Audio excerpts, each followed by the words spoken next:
आखिर एक सवाल है कि बहुत सारे एक्टर्स इन दिनों अपनी बायोग्राफीज ऑटोबायोग्राफीज ला रहे हैं। आपकी ज़िंदगी में बहुत उतार चढ़ाव रहे हैं, एज एन एक्टर बहुत स्ट्रगल रहा है।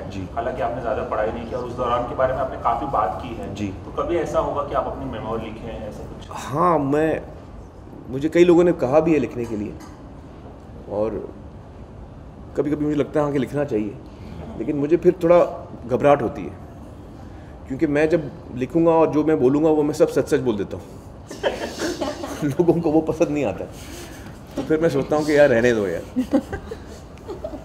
क्यों आपको ऐसा लगता है कि बहुत लोग जब ऑटोबायोग्राफी लिखते हैं तो उसमें सब कुछ सच नहीं होता? नहीं, वो तो क्या, वो ऑटोबायोग्राफी में आप जब, मतलब मैं अपनी बात करूँगा, मैं चाहूँगा कि मैं सब चीज़ें साफ साफ लिखूँ और कहूँ, लेकिन फिर कुछ चीज़ें आप नहीं बोल सकते उसमें, तो फिर वो एक स्ट्रगल होता है कि मैं फिर किस हद तक जाके मैं सच्चाई बोल सकता हूँ, किस हद तक मैं साफ साफ बोल सकता हूँ। लोगों के जज्बात इसमें इन्वॉल्व हैं, तो वो सब चीज़ें जब मैं सोचता हूँ, फिर मैं सोचता हूँ कि यार मन में ही रहने दो अपनी बात।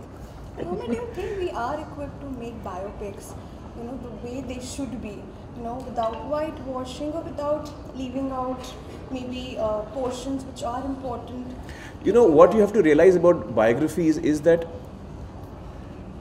no one person in this world is viewed in exactly the same by the people around him. अगर आप मेरे पे कहानी लिखेंगे आपका एक नज़रिया होगा, आप लिखेंगे आपका नज़रिया दूसरा होगा, आप लिखेंगे आपका तो तीसरा बहुत ही अलग नज़रिया होगा।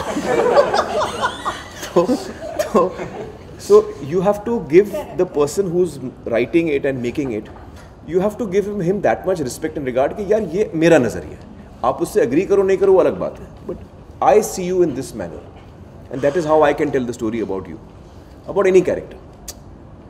So I would not call that whitewashing, or in the case of, suppose I feel that you're not a very nice person and I show you in bad light, that is the way I'm seeing. But you would agree there should be a distance from the source about whom you are writing or making the film. No, there are no such rules. No, there are no rules. Objectivity. But everything is influence. How will you remove influence from it? But I mean, objectivity बहुत matter नहीं करती. Objectivity. Even if it's your own view, but. No, but what is wrong with a subjective view? I'm asking. Suppose I'm making a subjective view. भैया मैं objective नहीं हो रहा हूँ, मैं इमोशनल हो रहा हूँ, मैं अपने बच्चे पे कहानी लिख रहा हूँ, मैं इमोशनल होकर लिखूंगा, मैं क्यों ऑब्जेक्टिव रहूँ मेरे बच्चे के बारे में, वो मैं कर रहा हूँ। Last question. You understand? So there are no rules. You can be objective, you can be subjective. It's up to you. It's up to the filmmaker. When you make a biography, you will decide how you want to make it. Yeah. You know what I mean?